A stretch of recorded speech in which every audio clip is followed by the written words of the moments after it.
So in this video, I'm going to talk about how to boost the effectiveness of your social media with paid ads. And this is obviously a very frequently asked question among the integrative medicine practitioners I work with. And so I wanted to provide a little bit context. And what you have to understand is that ultimately for your website, for your social media, for your emails, etc., to actually turn prospects into patients, we need both the traffic components to your website as well as the conversion element on your website that gets people onto your mailing list. And so if you're still working on the conversion elements, i.e. your lead magnets, your websites, your opt-ins, that's way more important than start driving traffic.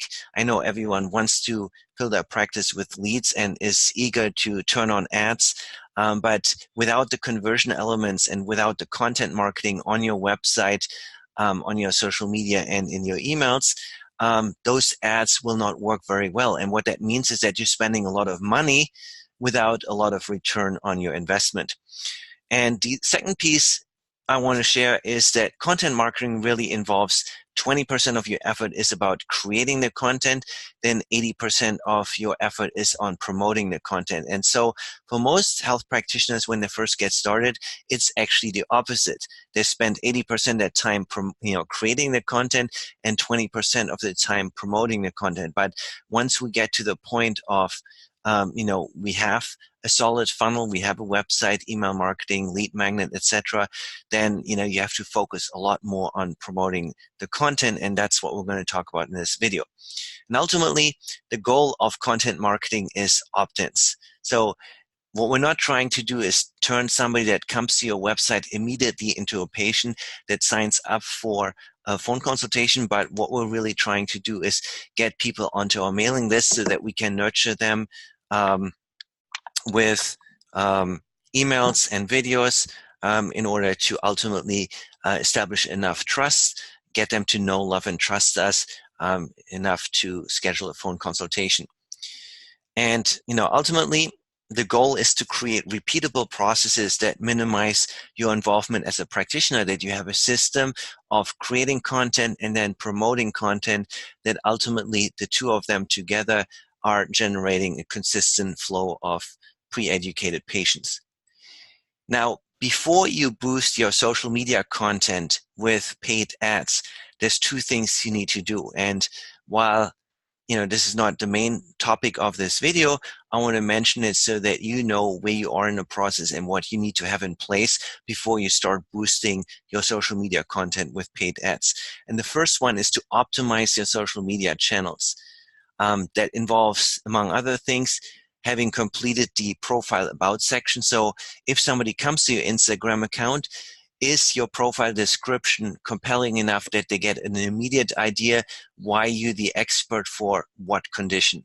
And again, a lot of practitioners are not doing a great job there. So that is a free, immediate action step that you need to take first before you actually think about paid ads. The next part is dial in your content strategy. And what I mean by that is that when people come to look at your profile, for instance, here is an example on the left and one on the right. And, can people tell immediately from your social media feed, from your Instagram feed, what kind of practitioners you are? Because if they cannot discern that, then you have to work on that first. So on the left-hand side, is a decent strategy something that I see for a lot of practitioners. So there's a mix of images as well as quotes, but I would say that you would have a hard time, figuring out what this practitioner is about. You would almost think it's about nutrition, probably. And compare this to the feed on the right, where you see something from my friend Jolene Brighton, who's in the hormone space, and you can see, again, she now has a strategic mix where, she alternates between images, ideally of her to anchor in her preeminence, and then quote cards. And what you take away from her feed is that you look at the quote cards to get an appreciation of what she's about. So in the top left, you see painful periods normal. So, okay, she's a hormone specialist, right? Then she talks about hormonal birth control and skin health. talk about birth control. Why does sugar make acne worse? And you will obviously realize that hormones are involved too. Acne worse before your period kind of be a sign of estrogen dominance. So, what you really want is your social media feed to look, something akin to Jolene's, where people can, take away from the quote cards what kind of social media experts you are. And so it's a gradual process to move there, but that's something you need to have in place.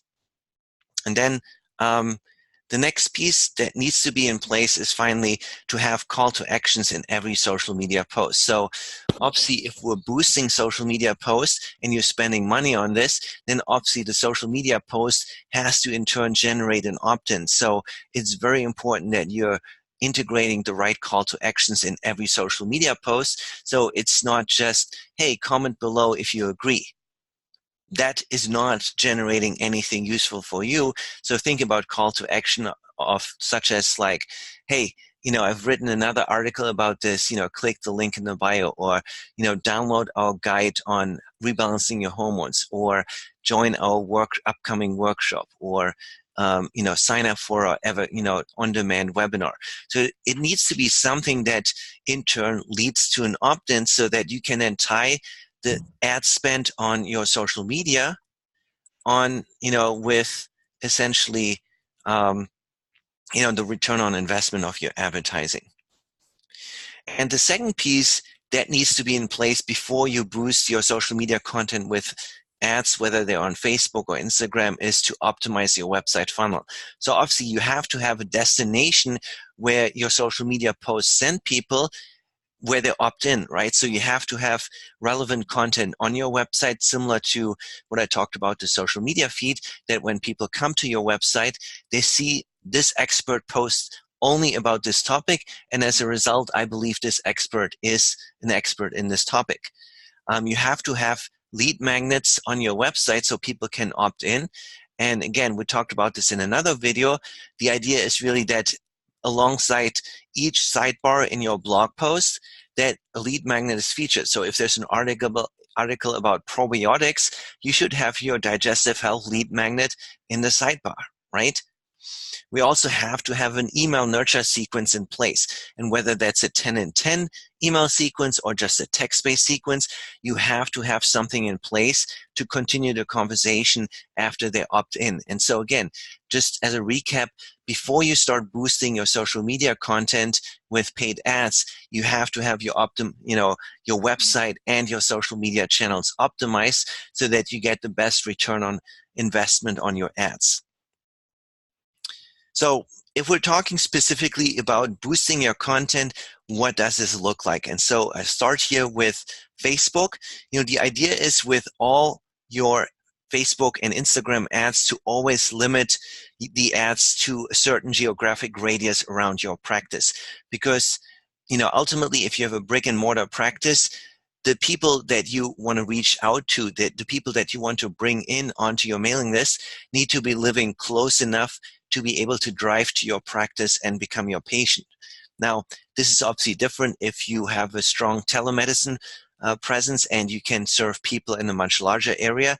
But the idea is really that from the Facebook ad perspective, we're going to limit our ad spend only on a 20, 30-mile radius around your practice to those people that could foreseeably become your patient. So if you're interested, in patients with hormonal issues, specifically perimenopause and menopause, you would probably say, I'm going to run the ad within a 10, 20-mile radius around my practice, targeting women aged 40 to 55. And yes, other people could become your patients, but that's the core group of people that you want to target. So we don't want to spend our ad money on anybody that's not living within 10, 20-mile radius. Now, if you're an intensely urban area, that 10-mile, 20-mile radius may be as small as 2 or 3 miles. So you have to decide how far are people willing to drive to connect with you and come see you. And then the second part is, what do you promote with paid ads? So again, it's got to be a call to action. So it could be raising awareness that you exist. So in that case, you could say, hey, I have a new video on XYZ. I want you to watch it. And so what you're doing is the Facebook ads sends people to a blog post on your website with that video. You could also have the Facebook ad send them to a video on your Facebook page. Again, freely available, and then it wouldn't be on your website, but you send them to that Facebook video post. You can send people to a blog post on your website. You can send people to a piece of a Facebook post that you posted and promote that. So you have flexibility on how you want to create awareness for them. It could be creating awareness for your Facebook posts, for your Facebook videos. It could be raising awareness for your blog posts, for the videos on your YouTube channel. So you decide what kind of awareness and where these pieces of content are residing. And then obviously, the second category is promoting anything that generates an email opt-in for you. So download my special guide on how to rebalance your hormones. That would be a link straight to your lead magnet landing page. It could be register for my 10 in 10 video series, register for my workshop or for my webinar. Or it could be schedule a free phone consult. So again, you can run ads for that. And again, all of these ads you can set up once, and then you can turn them on and off as you need. So you're not constantly creating an ad and then deleting an ad. You can reuse them over time. And you can see here on the left-hand side an ad that I'm running every once in a while from my Facebook business page, targeting health practitioners, right? And the call to action here is how to attract, nurture, and convert more prospective patients into clients, with a link to download my lead magnet. Now, the same principle is true for Instagram. So you can boost your content on Instagram and create an ad, again, through the Facebook Ads Manager, because Facebook owns Instagram, targeting an audience in a 10, 20-mile radius around your practice, either with or without interest targeting. And you can promote different things. You can promote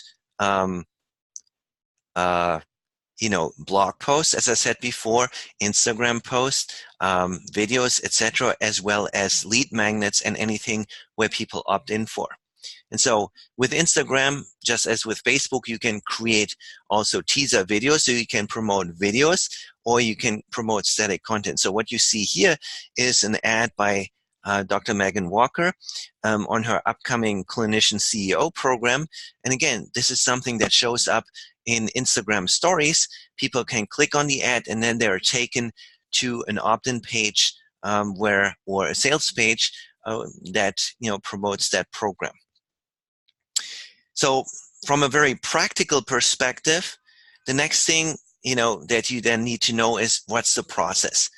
And the first process is to create a bucket on Facebook with the audience that you want to target with your ads. So again, you have 4 targeting options with Facebook ads and Instagram ads.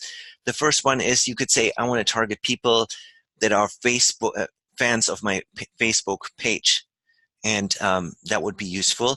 Obviously, the type of ads that you would run to that audience is ads to get people onto your mailing list, because if they're already fans of your Facebook fan page, then they already have enough awareness that you exist and what kind of experts you are, because otherwise they would probably not have liked your Facebook page, right? You can then create lookalike audiences, and this could be uploading a customer database or a database of people that have previously opted in for your lead magnets, and then say, Facebook, find me similar people in my zip code that are very similar to the people that have already opted in. You could create interest audiences, and these are, audiences that like certain influences. So for instance, people that like Mark Hyman, that like, Amy Myers, that like Sarah Gottfried. So if they already like these influences, those people would be good audiences to target. And then finally, you can have retargeting audiences.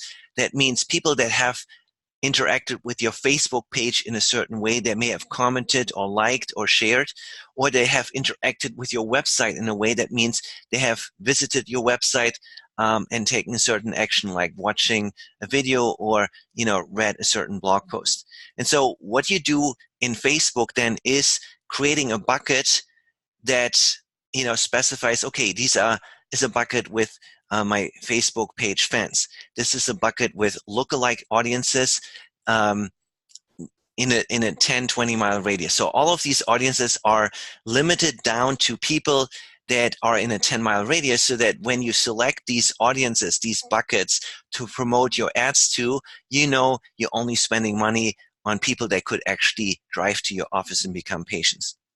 And so once you have these buckets defined, then the next part is creating the Facebook and Instagram ad in your Facebook ad manager. And again, if you're one of our clients, we have training in our client portal on how to set this up. But the idea is that for sake of simplicity, that you would promote one piece of content for 1 week. And so let's say every Monday you post a new video on your website, you would then create a Facebook ad to promote that video blog on your website for 1 week. And then once that's done, then, here's examples, one from the Natural Health Sherpa. They're promoting a quiz to find out your metabolic type. So that is a lead magnet ad that gets people to come to your website, take the quiz, and then opt in. On the right-hand side is another ad. Again, this is for a blueprint for a lead magnet. So again, these are the type of ads. They should really read as, conversational posts, and they just get promoted and ultimately get people to take action. And so once you have created the ad and you run it, then next Monday, what you would do is you would turn down the ad spend for that ad. You're not turning the ad off, so it's still officially approved by Facebook, but you just turn down the ad spend. So now you're not making any money available to run the ad, and as a result, Facebook is not running the ad anymore. And so then you create a new ad. You essentially clone the ad that you just created, keep the same audience that you're promoting it to, and then create a new ad promoting the next video that you have on your website or the next piece of content. And with any of these ads, you sort of allocate $3 to $5 a day. So you're spending about $100 a month on these types of ads to create awareness and opt-ins. And then, every Monday, rinse and repeat, start a new ad and turn down the ad spend on the previous week. And so after 10 to 12 weeks, you now have a portfolio of ads and that you have created. And at that point, you wouldn't even have to necessarily create new ads. You just turn down the previous ad spend for the previous ad, and then turn up the ad spend on an existing ad, and then again start running that ad over time. So you get to a point where you don't have to do a lot of extra work to create these ads, and that will then help you promote your content over time. And so I hope this video was helpful to you. If you have any other questions, or if you want to know what the next best steps are for you, offering a free 30-minute strategy session where we can review your goals and needs. And if it makes sense to you, we can then talk about partnering together on your marketing. And to get started, simply go to bigboost.marketing/apply. And I hope to speak to you soon.